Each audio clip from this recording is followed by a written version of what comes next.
Hare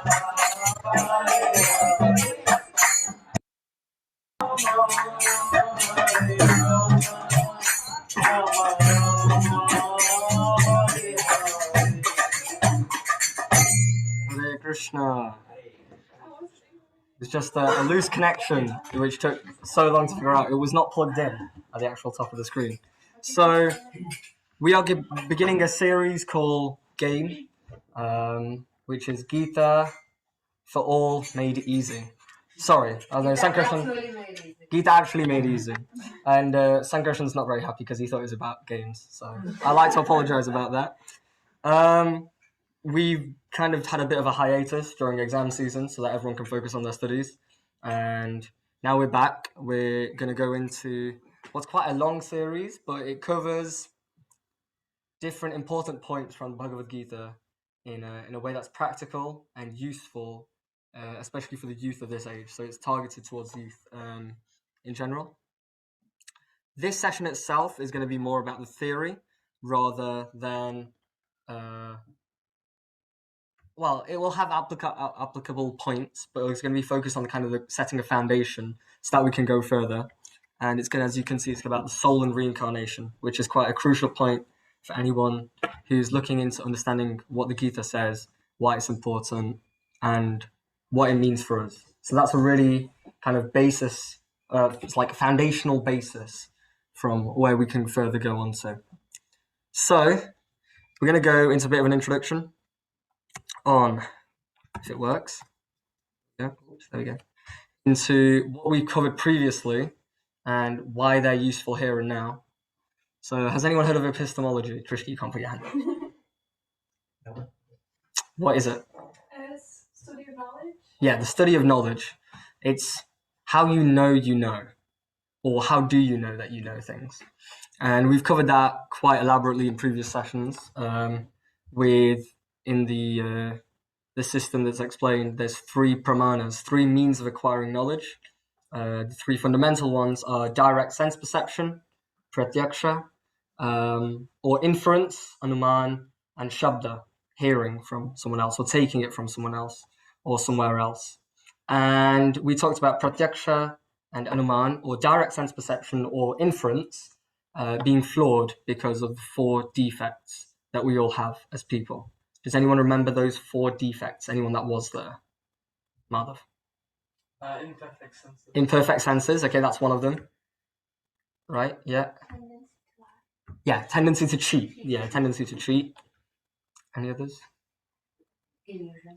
Yeah, prone to illusion and Drishti? Go on, Yeshwan Prabhu. Propensity to cheat. Yeah. Tendency to cheat, same thing. Yeah. Anyone else know? The fourth one? Mm-hmm. Imperfect senses, prone to illusion, cheating tendency. Commit mistakes. Error is human. So we talked about kind of the basis of our own direct senses. You can't always trust what you perceive by your senses, or even if you can trust what your senses perceive, there's often limitations, which is fine. That does not mean that we reject sense perception as a means of acquiring knowledge. I'm seeing you all here before me. That doesn't mean I go, no, I don't believe that any of you are here. It just means I appreciate that I will not be able to understand everything directly by what I know because of those limitations. And even if I put together pieces of information, I can't necessarily appreciate that my logic is always correct. An example that we gave before was there's smoke on the mountain, and the deduction from that was there's fire on the mountain. There's 5 steps you go in any logical inference. Vedic or non-Vedic, Abrahamic, no matter what, there's 5 steps. And amongst those 5, we talked about the kind of first and last point being initially knowing, seeing from your senses, but then there's also the inference parts, and you put the things together with your previous knowledge, and you try and come to a conclusion in that way. It's quite hot in this room. Shall we open a window? That's all right.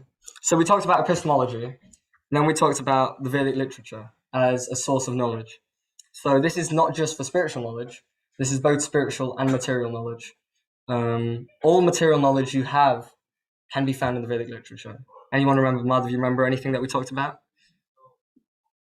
scientific understanding that can be presented through the Vedic literature. So I'm pretty sure like pi is given to Yeah. quite a few decimal places. Okay, so pi is given to a lot of decimal places. Anyone else know anything? Remember? Arya, Drishti? But not in Mahabharata. Yeah, the world's mapped out in Mahabharata. Anywhere else? Come on, yeah, go for it. Embryology is also given. Embryology, yeah, my mum really likes that section on embryology. Yeah, the speed of light, the distance from the sun to the earth, and various other things. So the Vedic literature has quite a wide view of material and spiritual knowledge. It talks about material things more than we know. It talks about kind of planetary systems. Books like Surya Siddhanta go really deep into that kind of stuff. But we're not so interested in material knowledge because there's no real point in getting only material knowledge, which is limited to whatever this physical body, this temporal body is limited to as well. So we talked about in the Vedic literature, there's both spiritual and material knowledge. And amongst the two, spiritual knowledge is given more weightage in what we need to do as humans, because we have something which is more than animals have, which is our ability to think deeply. You don't see dogs coming together and coming up with a wonderful discussion on what's the meaning of life. But you can do that as humans. I was recently talking about with a group that our society, although we say our society is animalistic, our society is potentially at the moment worse than animalistic because of the fact that, as we talked about, animals don't self-harm, commit suicide, or go. It's quite a serious topic because that means that we're doing really something wrong as a society. We're not heading in the right direction. Get addicted to things like drugs, because if they know something's bad for them, they won't do it. But we've done something now as a society which is pushing people to their limits and acting in such a way which is not even, it's kind of more lower than animalistic in nature. I think people can agree with that now. Not everyone in society, but it's happening. And so it makes us question, okay, what are we doing and why is it not taking us where we expect to take? Like, we expect all these advancements that we're making to take us further forward in life. We want to be living in a more of a utopian civilization. But in a society where you talk about things like mental health, and they're at their worst, or relationships are always falling apart. It's normal now for that to happen, and kids growing up without their parents having much attention or care for them. That, like, animals always make sure that whenever they have kids, they really do look after them. Of course, the tortoise is a bit different. It just kind of lays its eggs somewhere and then runs away, and the baby comes just by meditating on where the mother is. It actually figures out its path to where it should go. But anyhow, the point is, as a society, we really need to improve. And so one means of doing that is by taking to the Vedic literature and understanding that although it has all knowledge, that's very vast and it's quite complicated and esoteric, a simple manual, a simple guide to Vedic knowledge is the Gita, the Bhagavad Gita. And as you all already know, Bhagavad Gita is a discussion between Krishna and Arjuna on the battlefield of Kurukshetra. We're not going to go all there again. But the Gita is really useful as presenting Arjuna, who was in a difficult situation. He's in a dilemma. He's on the verge of a mental breakdown. He's got what we'd call a panic attack. His skin is burning. He's dropping his bow. He's unable to stand up in his chariot. He falls down, head in his hands, and he's crying at the end of the first chapter. And Krishna, who's his friend, and also the Supreme Lord, goes on to explain how, with spirituality, with Krishna consciousness, you can overcome that. So that's the Bhagavad Gita. And the thing we're going to focus on today is our real identity. What is who we really are. And that is really where the basis of humanity begins, when you question, who am I? What am I doing here? What should I be doing? And those kinds of questions are what kind of really start our journey in spirituality. So I wanted to start off with a case study. Now, I appreciate this is quite small, so can anyone actually read this? Or is it not possible? Should I read it? I think Sylvia's face says it all. No? Okay. Do you want to read it? Can you read it? I'll read it. So this is from an Indian article, Times of India, Wednesday, October 5th, 2005. So I was only 1 year old when this was published. Miracle child reunites with past life parents. New Delhi. It was almost like living a miracle for a Gujjar family based in South Delhi. A 4-year-old angel called Manisha walked into their arms on the shroud of their daughter, who died about 5 years ago. So shroud is like a ceremony which is carried out to appreciate those who have passed away and to do a few rituals for them. Manisha, the little girl, claimed that she was none other than their deceased daughter, Suman, who died of typhoid at the age of 15 in 2000. The child, who apparently had vivid memories of her last birth, instantly took to her past life parents as her own. She ran into our arms when she saw us. She pointed to me and said, "Wo nahi hai, ye mera papa hai." In English, that's not my dad. This is my dad. And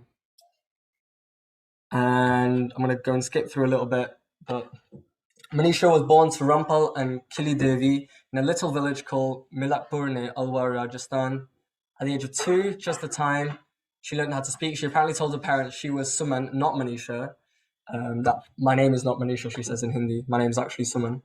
And as she grew older, she apparently started recollecting more about her past birth and told her new parents and that her father's name was Kamal and her mother's was Santosh. She told us she stayed in a 3-story house, says Kamal. Someone told us that this little girl could be our Suman. Since a lot of details that she gave about her past life matched with us, I went to their village and she just ran into my arms calling me Papa.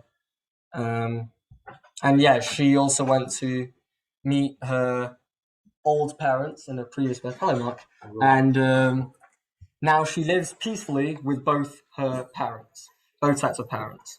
And she had no appreciation. Sorry, she had been not told before who is her parents or who these people were.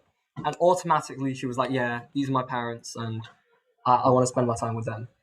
And so when you see something like that, of course, that could always be the case that it's just made up and it's fake.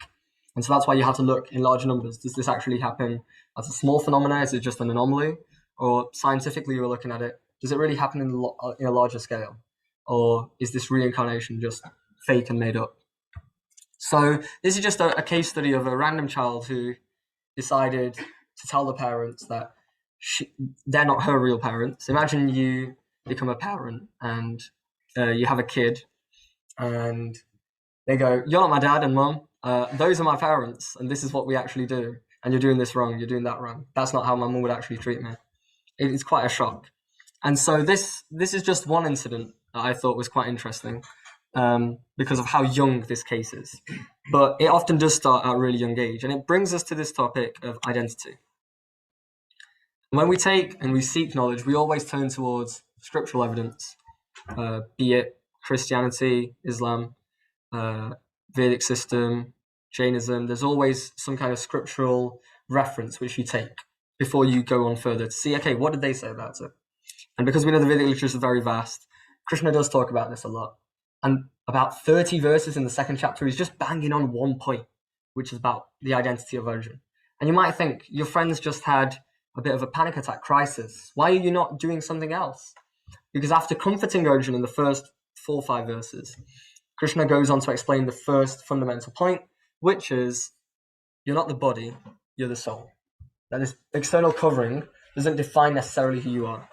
And the verse we're going to recite, line by line, you don't need to be perfect in Sanskrit.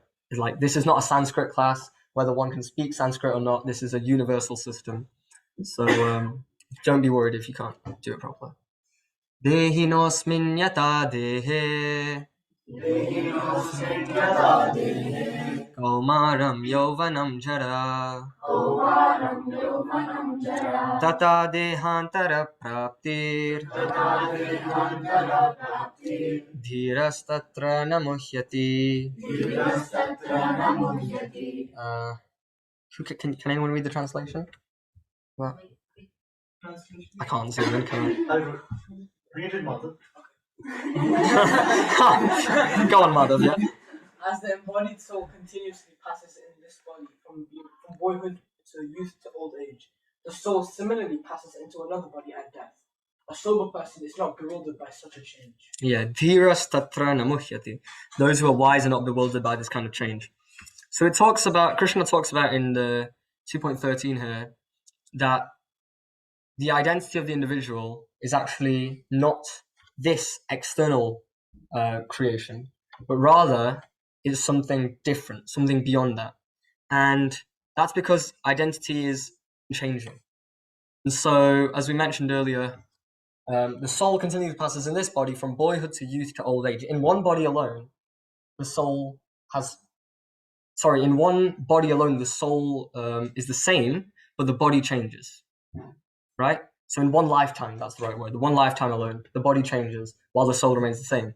If I show you a picture of you 10 years ago, you'd be like, yeah, that's still me. But, it's different. And does anyone know who that is? Yeah, these are all me. But I've had these pictures for a while and I never knew when to use them. So this is a good chance. All three of these are me, but I'm not, like, if I look at this baby playing with milk bottle lids, is that what it is? Yeah. In my nappy over there, that's still me. But I look nothing like that now. Now my body's completely changed. I'm much taller, I'd like to think. And hopefully I know more than I did then as well. And all three of these are still me. That's still me in each of them. My identity is unchanged, but my body has changed. And I thought the last picture was funny, so I'll put it on. And in this way, we see that, if you look at yourself in the past, you also will look different. And if I look into the future, I might not have these hairs anymore. I might be a little bit older. My posture might be even worse than it is now. And so the body keeps on changing, but the soul doesn't change. And so therefore, we often give the point to make, which is the unchanging thing is the identity. I can change a lot of things about me now, but those changing things cannot be considered the identity. Anyone got any questions on that? Or challenges? No one challenges. Come on, someone has to challenge it. Even devil's advocate? No one? No one? Yeah, go for it. Do you not think the soul can develop though? The soul changes, so the soul does change if it could spiritually develop. Okay, that's a good point. So the soul, so Sylvia was saying that the soul can change because the soul can spiritually develop. And in all fairness, that is true. The soul does change in the sense that it can recollect what its true identity is. But that's not a change of the soul, it's a change around the soul.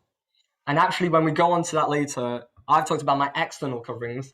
I have an external gross body, what we call in English, and a subtle body as well. And the subtle body is what we're going to go on to, which is how you can remember your past life experiences. When you have impressions made upon you, that's what the subtle body deals with. So very good point, yes. It has something beyond the external body and the soul that must be changing, especially when you make spiritual progress. Very nice. Anyone else? Question at this point? No challenges? Seriously? Either you've understood everything perfectly or you don't understand anything at all. But I'm going to hope it's the first one. Are you laughing at me? Wow. Okay. So, in this way, we should understand that although the soul remains the same, the body changes. And it's described vasamsi junani yata vihaya. So, junani literally means like digested. But in this context, it means like broken clothes. And in the same way, when you have like broken clothes, right? Worn out clothes, like got little holes in them, ripped or whatever, they're faded.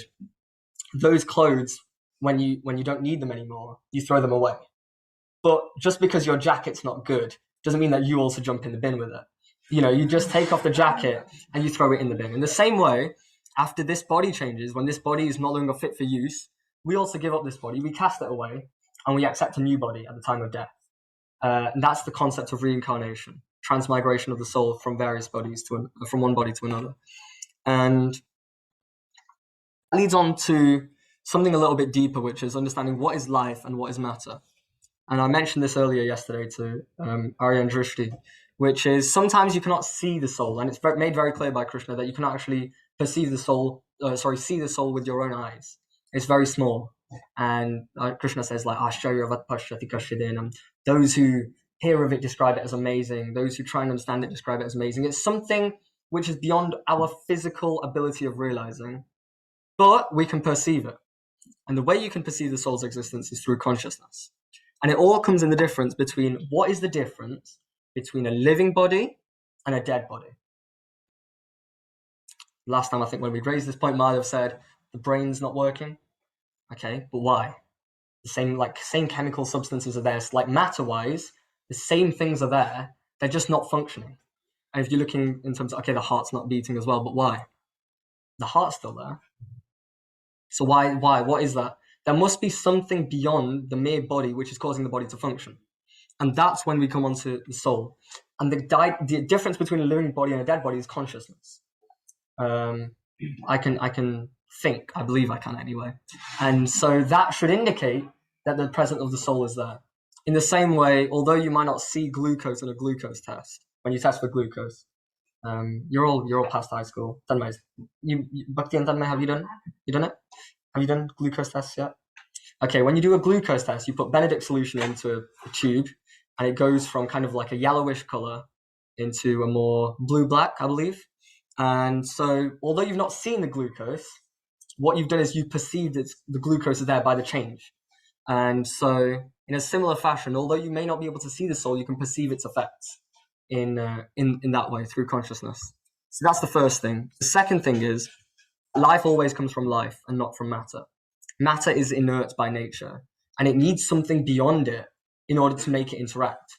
Although it sounds very weird now that I'm going to say this, it's like we're all living in a dead body. I'm animating a dead body for you right now. I'm moving it around, but this actual flesh in itself has no value. But it's rather the person inside which provides the value, or the living entity inside, which is the life force, which provides that life force. And that's a bit of a strange thought to think, but it's what reality is. And so the only difference between me now and me when I'm dead is that there's no soul there. The soul is no longer present. That spirit which causes matter to function, animate, and interact with this world around us is no longer present here. And so life comes from life, not from matter. I mean, if you get a mother cow, I was going to say a father cow, but that's obviously not right. A bull and a cow, you can have a baby calf that's born. If you get an iPhone 11, a mum iPhone 11 and a dad iPhone 11, it sounds stupid, but there's not going to be any baby iPhone 11 produced, because life comes from life, not from matter. Even if you look in the case of like the cloning of Dolly the sheep, anyone familiar with this? Yeah? They cloned a sheep from a couple like stem cells, and Dolly the sheep was cloned from living cells. Wherever life comes, there must have been life there. You cannot make life from matter. There's no way you can put some kind of chemical configuration and energy to create life. Life always comes from something beyond matter. That's really, really important. And anyone got challenges there before we go on to the next section? No one? Come on. No questions. Go on, Madhav. Challenge. Well, okay, so if you're saying like at the end, consciousness like goes away, and you're saying what's the difference between a dead body and a living body? Yeah. Like, well, what if our systems have just stopped working? Like, what if they just run out of their time? For example, I'm healthy right now, but like maybe 50 years or 60 years on, I'll die because my organs they're not as in good condition anymore. What about that? Okay, so Madhav's question, everyone understood? Organs deteriorating, so it's like a machine that's just got old.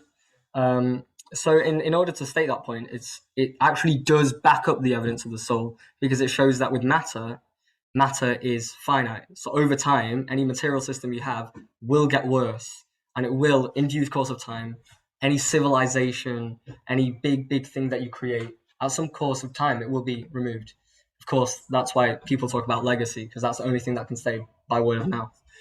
But I remember studying in English lit Ozymandias, which was a poem about power and time, and it talks about how there was this great king, King Ramses II, and he was a pharaoh, and he created like a huge empire, and loads of other people would be working under him. And he says like, "All hail Ozymandias, King of Kings! Look at my work, ye mighty, and behold." And the next line is, "Nothing beside remains," because that's what time does. And Krishna says as well, in due course of time, everything will be destroyed, anything material, and things will also be created. But that's important to understand. So the point of the body deteriorating is indicative of material things don't last, whereas spiritual things do. So nice point. Anyone else? Yeah. There's been more scientific experiments recently in developing life from matter. Yeah. Xenon Bart's Yeah. example of that. But even recently, I think on a simulation, they managed to somehow show that organisms evolve themselves from it's really recent. Okay. So how can we, from that, like science is evolving and it is showing that life is somehow making itself from matter and it's evolving from matter. Thing is, until there's real evidence, right? Okay, there's great hypothesis, there's a simulation which shows. Until there's actual evidence, we don't take it as supported in general. That's the ultimate understanding of the Vedic system. If it works and you see the fruit, phalena parakiyate. If you see the fruit, you see the result, and you accept. Otherwise, you don't. Because theoretically, I can make a million different philosophies for you, dance around in the world of the abstract, and have no real life effect. But the idea is, what change does that bring about in the real world? That's what it should be. It's the same thing with the scientific process, and the same thing in Krishna consciousness. Is always about the fruit, the result, not just any hypothesis. I can come up with my own philosophy in front of you right now. I won't, but I could. Probably couldn't. I'm not that smart. But that's the idea. So with general principle, always look and consider what is the actual reality of this, and how much of it is just theoretical, or how many assumptions are made in this process, or how many people do you see actually change, or whatever. Anytime you're making a conclusion, there should be a logical step-by-step process. But I understand Drishti's question. Drishti is actually really interested in science and consciousness, so this is really up her road. Okay, we're going to talk about soul and the external body using examples from that you've probably already seen before. Does anyone know the left-hand example? This one here. I'll go for it. So the cage represents our body, our external covering. And the bird inside it is like our soul. It's I guess you could say trapped inside the body. Okay, fine, yeah. Not necessarily trapped, but it's definitely inside the body. That's the point. And if you have a bird in a cage, the important point to take from the bird in the cage story is, like, there's a woman who buys a bird in a cage, and the cage is like golden in the story, right? And so she takes care of the cage really, really nicely. And she's like, I'm going to go show all my friends this really cool cage I have. It's made of gold, and it's like, wow, cool. And so she's always taking care of it, always cleaning it, always polishing it. And she forgets about the bird inside. She doesn't feed the bird. And the time when her friends come, there's a really bad smell. And they look inside the cage, and the bird is dead. And so in that same example, what that's indicating is, knowing that we are something beyond the external physical body, we shouldn't just nurture the external body. I'm not saying don't take care of the cage. If you've got a bird in the cage, make sure you take care of the cage. But the priority is not the cage. The priority is always the bird. It's always more important that you take care of the bird than the cage. In the same way, it's more important that you take care of the soul than the body. That means that we should always prioritize those internal developments rather than the external change. I mean, I can do so many things, make this physical body look amazing. But that's not the point, because in due course of time, we know this body is not going to be there. But those things that stay on the soul level, when we improve ourselves on that platform of the soul, that actually really does make a difference. So that's the point to take from that story, is do things spiritually as well as materially. But the spiritual should always be your priority. Go for it. You want to say something? What sort of spiritual things? That's a good question. I've got to come next session. We'll talk about that. There's different yoga systems, different process of connecting yourself to God. But spiritually, it should always be connecting yourself to God. And that manifests itself in very simple words as becoming a better person. You'll see those qualities of humility, compassion, kindness, like that naturally developing the more we do that. So chanting is one method in the yoga systems. There's various, we're going to look more deeply into that. Okay, so there's bird in the cage, and anyone got the one on the right? Go, Mark. So the body, like the car represents the body. Mm-hmm. So it's the same thing with the cage, that we have to take care of the car, because this body is given to us by Krishna, so we can't just mess around with it and do whatever we like with it. And the driver represents us, so we're within this body. Yeah, so it's the same thing. So in a car and a driver, if there's an accident, who do you check out first? You go, is the car okay? Or is the driver okay? Priority is always driver. And so we should always, in the same way, let's say, God forbid, Madhav has a really bad car accident tomorrow. We don't go running out and go, is the car all right? Right? We're always going to go and check on Madhav first. The priority is always going to be Madhav. No, I'll check your car. But that's the same thing. So you're going to have to take care of your car so that it just functions nicely, so that whatever progress you want to make, you can make. But the priority is always the person in the car, not just the car. And it's the same thing as me wearing this right now. I'm wearing this kurta. So if this kurta is damaged a little bit, Mark spilt some like dal on me or gets a bit of rice on me or something like that, I'm not going to go and, just really get angry at him and, cry about how you've damaged me as a person. Because all you've done is just damage my external covering. And so it's, again, same thing of like the shirt versus the actual person. So that's the kind of understanding there. But along with the external body, Krishna describes an internal body as well, or a subtle body, as well as the gross body.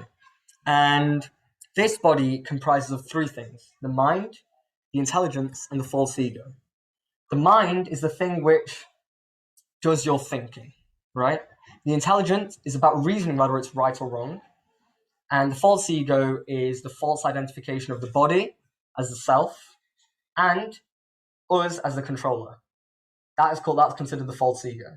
That impression that, everything here is actually meant to go in a way that I like. I don't care about what Madhav wants. I want to do in a way that I like. I don't care what Yeshwant Prabhu wants. He looks really tired right now. I don't care, right? I'm going to do what I want. That kind of thing. That's the false ego. It's always making ourselves independent from God, doing what we want in a way which is averse to other people generally, at the expense of other people for our own happiness. And we did cover something like this a couple of weeks ago on Sunday. But it's that principle, the false ego. And so everyone get into pairs, threes, whatever. And if you do know, make answers, like come up with the answers. If you don't worry, we're going to go through this later. This is just like a mini exercise kind of thing. So yeah, get into pairs of threes and put these things in different categories, G, S, or I. Go for it, so you guys can get together. Actually, you can't see.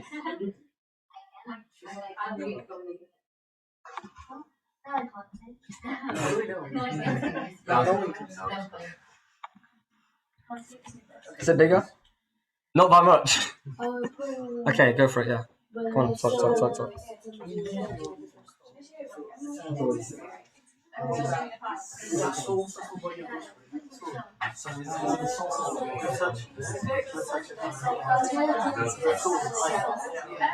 What I'm just saying is probably a subtle body. Intelligence part is subtle body, yeah? What's mine do again?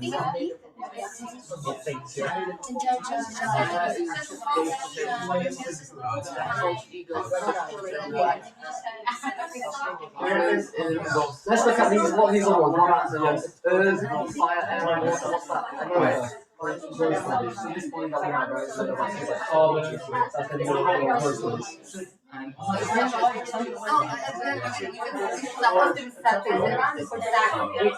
basically, they take it from structure down and then just turn it like that. I think it's going to be sucked, yeah, it's going to be sucked. So what's this stuff, shit, and Ananda? Okay, so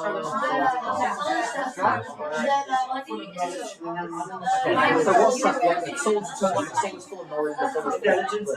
Right, so that's pretty much it, right? That's what's inside your God.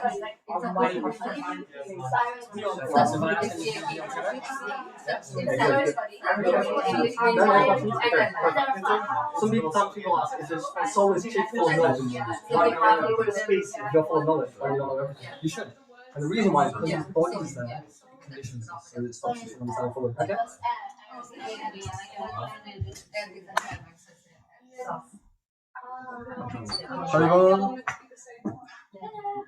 Who's that? Kevin! No, we can't bring him in. He'll be a troublemaker. So Suvida Mataji, you ready? Okay. Right, so the gross body, the external body, is made of the great elements, the 5 great elements in simple terms, which is earth, water, fire, air, ether. Earth doesn't literally mean just like mud, but it indicates those things which originate from the earth. Fire, things like the digestive fire system, that acidity is considered to be fire. Air, water, and ether is considered to be like space. Yeah, in the bones and things like that. There you go. So that's the gross body. And so, sorry, what? You can Go, say for The it. gross body is called Panchatattva. Pancha Mahabhut. Panchamaha. Pancha Mahabhuta. Pancha Tattva, the 5 deities that we see on the altar. Okay? And so, then the next one we have is the subtle body. What's in the subtle body? Madhav, what's in the subtle body? One thing. mind. Drishti. Intelligence. What else? False ego. Mind, intelligence, and false ego, they comprise the subtle body, which stays with you and goes through bodies, through external bodies, and the soul. Go. Just one. Sat, eternal. Anything else? The properties of the soul? Mark, Chit, full of knowledge, and anyone else? Not answered. Sumedh Mataji. We've done all of them except for one. Go on. Ananda, it's full of bliss. So the soul, the actual individual, is described as Sat, Chit, and Ananda. Eternal, full of knowledge, and full of bliss. And we were just discussing here, if the soul is considered eternal, full of knowledge, and full of bliss, do you say as individuals you're full of knowledge and full of bliss? No. Why? Your body stops you from, okay, anything else? Bhakti? You're covered, okay, you're covered by another body, right, okay. Anyone else? All of its material knowledge. All of its material knowledge, okay, yeah. Madhav, yeah.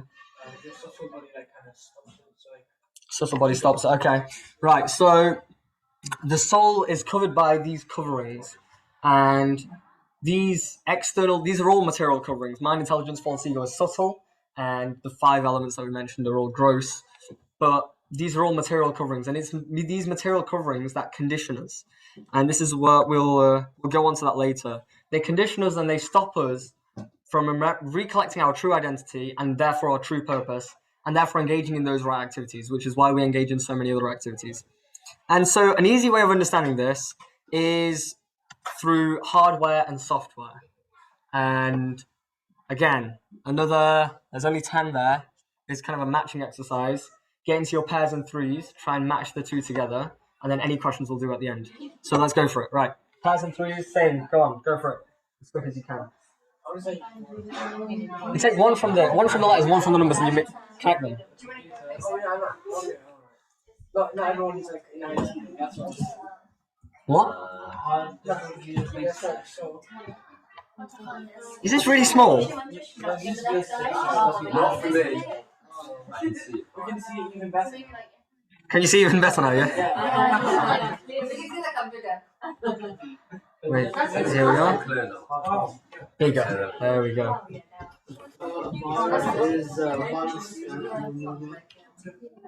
What do you think is virus kind of? Human body is Human body.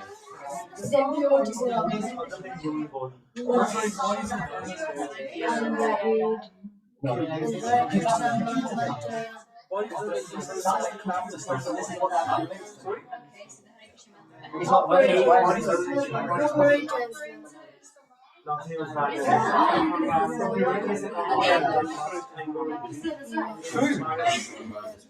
The central processing unit is the intelligence. Computer is the multi bodies. No. You're right, yeah, that's principle is a matching between the bodies, so you can do that. the central processing unit is what the thoughts and plans that our mind is Clearing of mind of all impurities. How long do we need? Another 30 seconds? 10 hours? Okay, 10 hours.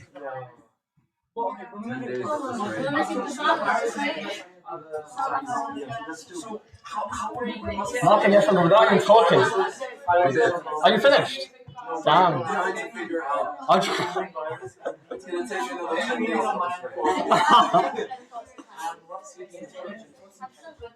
I don't know what is intelligence, man. No, what is it? I don't know what it is. Sankarshan, you ready? Really? You're all done? Good, good. The mind is the operator, software programs is the Number 9, lather or grinder. It's basically like other machines, basically, right? Not a computer. Machines that are worse than like if you want to debug a program, you won't use like a. nothing wrong. What is the hardest thing? The mind processing. Everyone done? No. Everyone done? Right, we're gonna stop it there. And you'll still have time as we go around, as we explain, to think about it. The first one. Let's choose someone random. So that matter. Computer is the human body. Is that right? It's right. It's right. Yeah. Okay. Good. Number 2. Yeah, we'll give you a round of applause. Number 2. Number 2. Yeah, yourself. Number 2. Yeah. Is it close? It's not the thoughts and plans the mind is processing. It's the mind itself. It's what you're gonna have your like programming that you're gonna go and make sure that it's all sorted out or whatever. So it's the storage place of those thoughts. That's what it is. Okay. Hard disk or USB stick is mind. Yeah. Number 3. CPU is the soul. 3 is central processing unit. It is intelligence. Yeah, I was looking at which one. No, it's not. It's the intelligence because it sees what actions to carry out, and it's kind of like the boss. It kind of determines what happens. Yeah, that kind of thing. So that's fine. Number 4, the operator of the actual laptop, the person that uses the laptop. The soul, yeah, the soul. Okay, and then wonderful answer. Number 5, the programs themselves. Risha, have a go.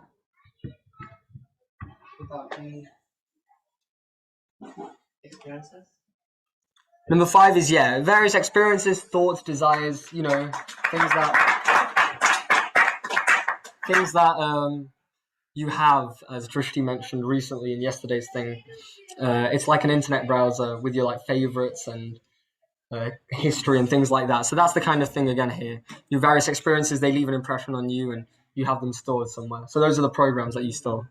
Right, number 6, the other files that are open. Thoughts and plans and mind is processing. Yeah, the ones that you're doing right now, the ones that you're not saved. No, it's good. It's good. Good encouragement. I like it. Number 8, the Hare Krishna mantra. What's that?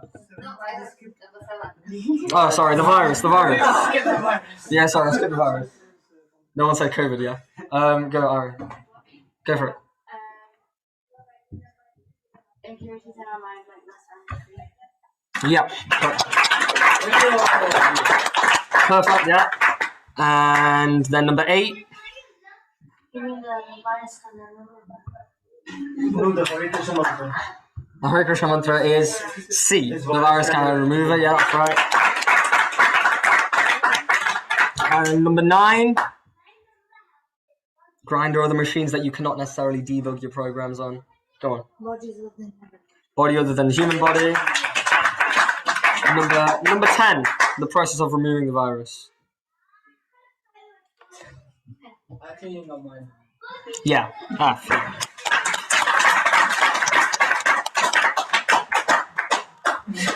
Anyhow, yeah, fantastic. You've understood what it is. The kind of the hardware and software. You need the software for the hardware to function, but without the hardware, the software cannot necessarily do anything. Without the hardware, the software is just theoretical. So if I'm present in a soul form, but I do not have this external covering, I cannot interact with anyone here around me. I cannot turn and see. I cannot hit this desk. I can't do anything. I can't interact with matter. So that's the connection between the software and the hardware.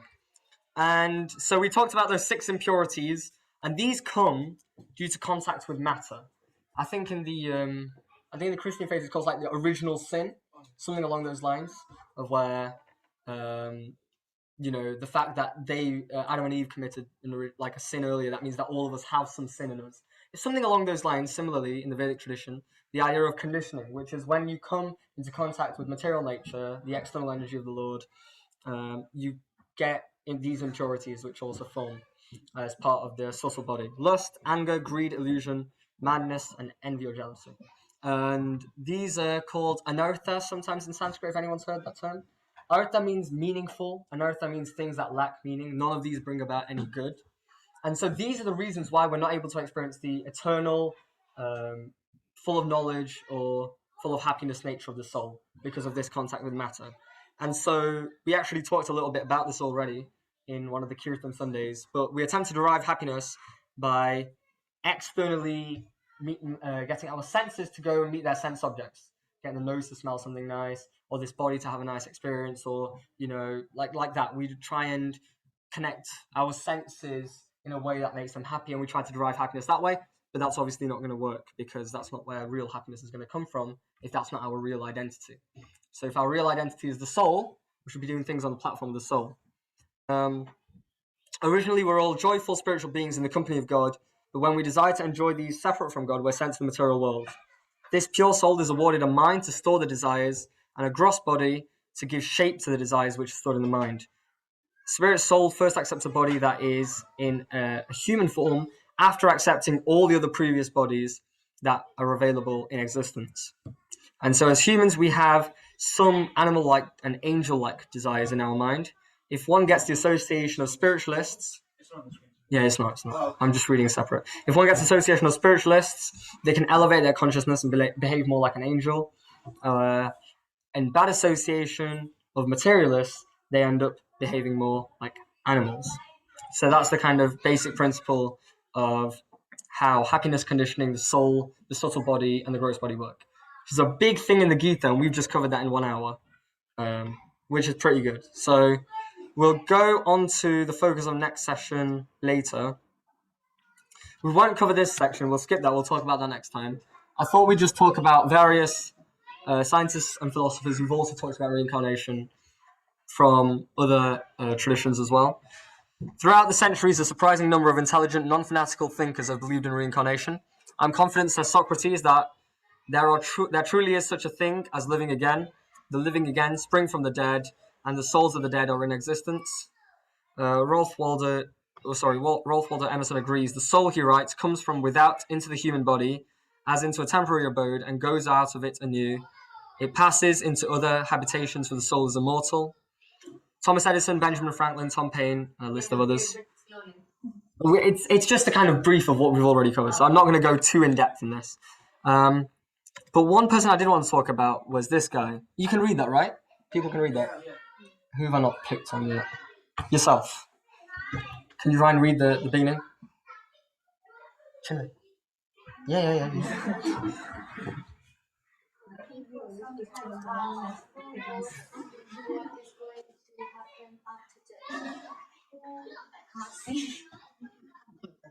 You can get closer.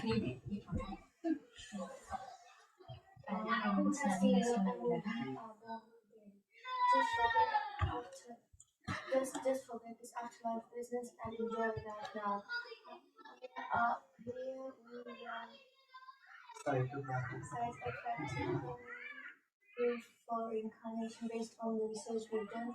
It builds off continuous past life memories. Okay, and Madhav, this paragraph here. Dr. Ian Stevenson, Carlson Professor of Psychiatry at the University of Virginia, has conducted research in the field of reincarnation for over 30 years. Professor Stevenson has accumulated over 3,000 cases in his files, and over half of these were of the soul type. That is, the child's past life experiences have been determined beyond reasonable doubt. In the 64 such solved cases from India, Sri Lanka, Lebanon, Turkey, Thailand, and Burma, about which he has written extensively, the children's parents or relatives were able to recall up to 60 statements made up by the child that were mostly capable of verification and which helped identify his or her past life. Over 100 books and research theses have been written on the subject of reincarnation, since the late 19th century. That's good, perfect. And so I'm just going to go. These are from Stevenson's kind of analysis and research work. I've just taken small like segments out. If you're interested, you can go and look into it, but it's a pretty big document. So we'll go. Sankarshan, do you want to do A? Read out A. Writing of skills and talents in small children that were neither learnt nor inherited from the parents. The professor says, I remember one child in Sri Lanka who was gifted at preparing thatch for use and being able to put the palm leaves together very skillfully. She had never been trained in that. Her family was several levels above the person whose life she was remembering, and they didn't bother with that thatching.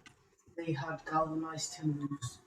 He thus says that the skill of the child born to a family of high economic status could not be explained without reincarnation, about which the child spoke from past life. So this is something that I generally was not so... I didn't take it as that much of a strong point because, I mean, you don't all necessarily develop the skills of your parents.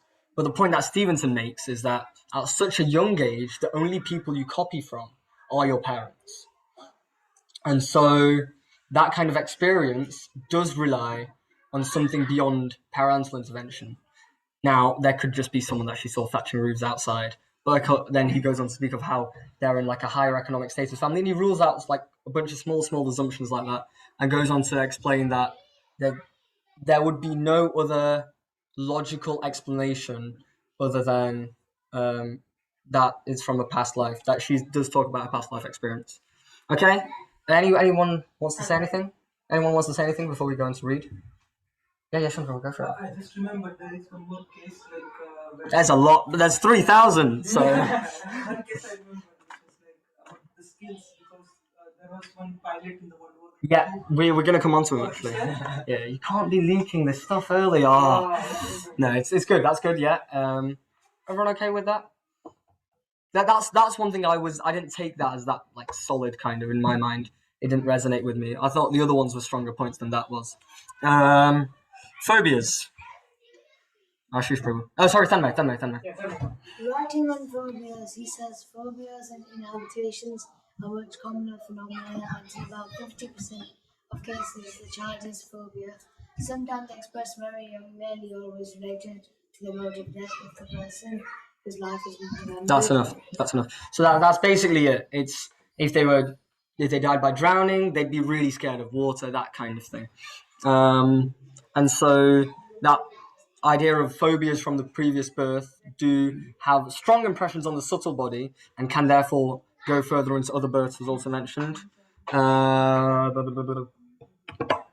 Who's not read much? Can you read from there? You can come closer. No, I'm thinking I've chose everyone. I chose Madhav more than I chose you today. Even though identical twins are physically born by splicing of a single egg, they may have striking contrast in Temperament. Their difference in temperament cannot be explained on the basis of genetics because their bodies had resulted from the same genetics material. Did I miss a line? No? No.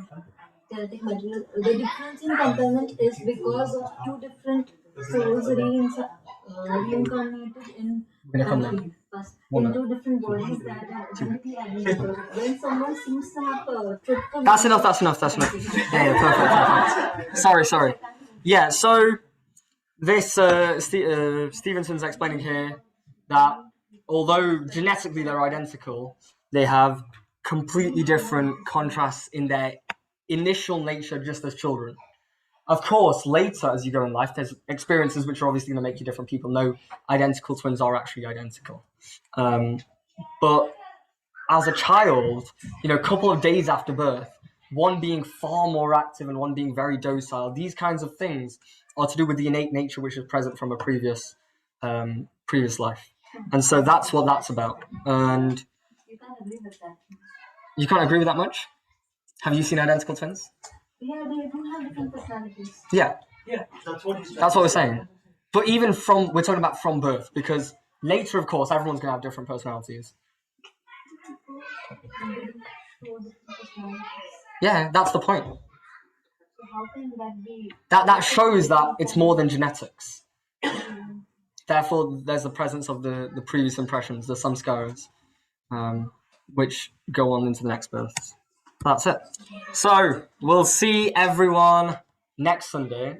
We're going to officially announce like a summer course where it'll be the Kirtan workshop will be better organized than today. But we will make it more clear, more formal. We will get more professional Kirtaners to come, and we'll do this series in more depth. And we'll also have a little bit of reading together. Drishti will send a message out outlining what the summer course is about. And for everyone, any age group, we will do open for everyone.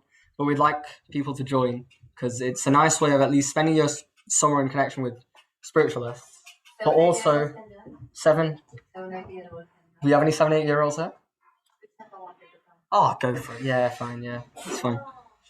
So that's going to be it for today. We have a little bit more to focus on. What does this actually mean for our lives? Because this has all been very theoretical, and that's going to be the focus of next session. About the way we act, karma, and those concepts will go really deep into them next time. So although this is a bit more theoretical, I'd like to apologize for that. I hope that theory at least made sense. And if you do have questions, because we don't have time now, we can discuss them later. We're going to go downstairs and enjoy the kirtan there. In summary, you're not the body, you're beyond that. And Krishna explains that you're a spirit soul. Hare Krishna. Hare Krishna.